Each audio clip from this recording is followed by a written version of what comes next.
नमस्कार प्यारे भाइयों, आपने थंबनेल देखकर इस वीडियो को क्लिक किया है तो आप कहीं ना कहीं से माता काली के सानिध्य में हैं या फिर उनके सानिध्य में आना चाहते हैं।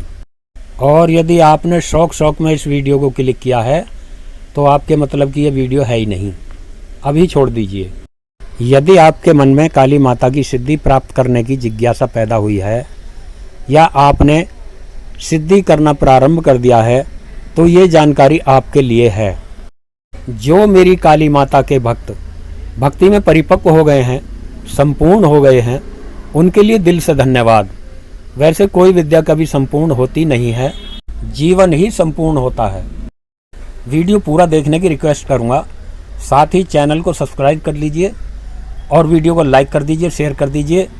साथ ही बेल आइकन को ऑल पर सेलेक्ट कर लीजिए ताकि इस तरह की मनमोहक वीडियो जब भी आए आपको समय समय पर सूचना मिलती रहे। सबसे पहले तो एक बात बोलूँगा, आपको किसी संगत बेड़े के साथ किसी धाम पर जाने का सौभाग्य मिलता है या फिर किसी धर्मार्थ कार्य में चिल्ला कर जयकारे लगाने से मन में अत्यधिक उत्साह, हाथ ऊंचे कर करके कूदना उछलना, कहते हैं ना जोश जोश में होश गुम। मैं ये नहीं कहता कि ये भक्ति नहीं है। समूह में प्रफुल्लित होकर भक्ति करने से आपको कोई फल नहीं मिलेगा, ऐसा नहीं है। फल तो मिलेगा, निर्भर करता है कि भरी भीड़ में भी आपकी लौ परमेश्वर से किस हद तक जुड़ी है। यदि आप मन के नचाए नाच रहे हैं, एंजॉय तक ही सिमट गए हैं, तो फिर क्या ही कहा जा सकता है। माता काली की सिद्धि की जहाँ तक बात है, उसके लिए तो आप अकेले हों और भय से भरा एकांत हो। जानता हूँ घर गृहस्थी में, समय के अभाव में, क्योंकि सवाल पेट का भी है, हर आदमी निर्जन स्थान नहीं चुन सकता। मंदिर जाने का भी समय नहीं हो तो ऐसे में घर में ही माता काली को स्थान दीजिए। निसंकोच और निर्भय होकर घर में ही माता काली की मूर्ति लगाइए। उससे पहले अपनी अंतरात्मा में पूर्ण श्रद्धा के साथ माता काली को विराजमान कर लीजिए। गुरु स्मृति के साथ भजन भाव की शुरुआत कीजिए।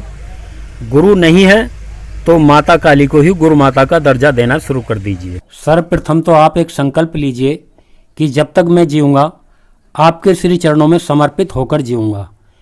जब मेरी सांस बंद हो जाएगी तो आप अपने श्री चरणों में मुझे स्थान बनाकर रखिएगा।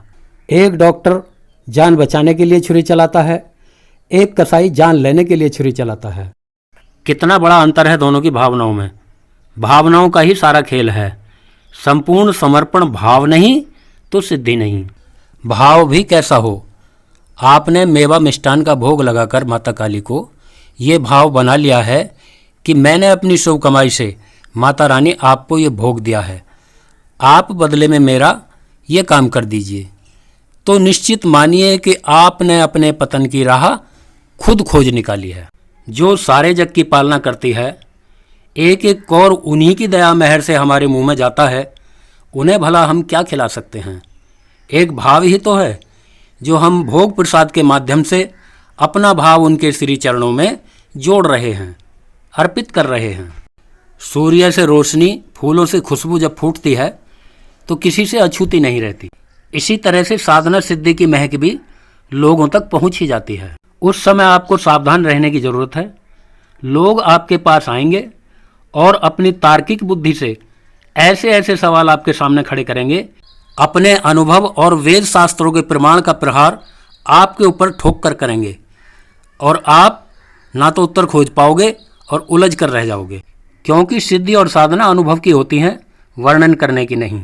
वैसे भी सिद्धि के अनुभव न लिखने में आ सकते हैं, न पढ़ने में आ सकते हैं और न वर्णन करने में आ सकते हैं। उस समय आप हाथ जोड़ लीजिए और उनसे प्रार्थना कीजिए कि मैं आपके साथ शास्त्रार्थ नहीं कर सकता, क्योंकि मेरी तो जो भी कुछ है मेरी माँ है, मैं कुछ नहीं हूँ। अपनी चेतना और ध्यान को मजबूत बनाकर रखिए और अपने इष्ट पर कभी कोई शंका मत कीजिए। एक बात बता दूं, वो परीक्षा भी लेती हैं और ऐसी ऐसी परीक्षा लेती हैं कि ये कब मैदान छोड़कर भागे, अब भागे तब भागे। वैसे तो माता काली किसी के वश में होती नहीं है, लेकिन अपने भक्त का अटूट विश्वास और दृढ़ निश्चय देखकर अपनी भक्ति का मान रखने के लिए उन्हें आना ही पड़ता है। जैसे जैसे आपकी सिद्धि की ऊर्जा बढ़ेगी, वैसे वैसे माता काली की जोगनी, काल भैरव जी के गण आपकी आंखों के सामने डरावने दृश्य लेकर तैरना शुरू कर देंगे। हो सकता है आपको लगे कि यह जलते अंगारों की वर्षा मुझे जला डालने की चेष्टा कर रही है। ये बड़े बड़े दांतों वाले भयंकर दिखने वाले चेहरे मुंह भाई मेरी तरफ ही दौड़ रहे हैं खा जाने को। उस समय माता काली को अपने आज्ञा चक्र में विराजमान करने में देर नहीं लगानी है। माता काली की साधना कोई साधारण साधना नहीं है, जटिल और जोखिम भरी साधना है। आम जीवन में भी कर्म बिगड़ते ही लेने के देने पड़ सकते हैं। इसलिए अपने जीवन को साध कर रखिए हमेशा हमेशा के लिए।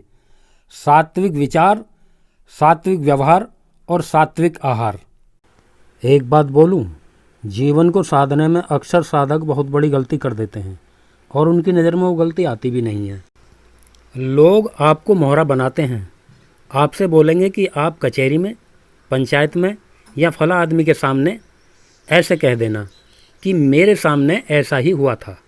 किसी यार, रिश्तेदार, परिवार के दबाव में आकर झूठ बोल दिया, झूठी गवाही दे दी।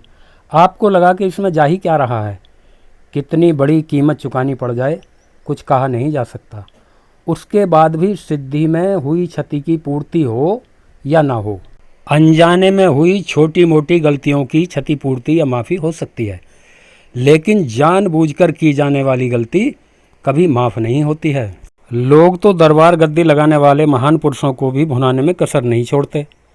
इतने भर ही चापलूसी करते हैं जितने उनका भला नहीं होता।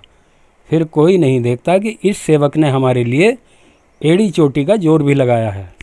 कुछ दिनों के बाद दरबार से मिले नियम भी ताक पर रख जाते हैं। अब वो नियम देने वाला सिद्ध पुरुष या तो अपनी सिद्धि का प्रकोप झेलेगा, शारीरिक, आर्थिक या किसी और कारण से, या फिर अपने इष्ट से मिन्नत करके अपनी जान बचाएगा। छोटी छोटी बातों से सिद्ध और शुद्ध रहिए। नमस्कार।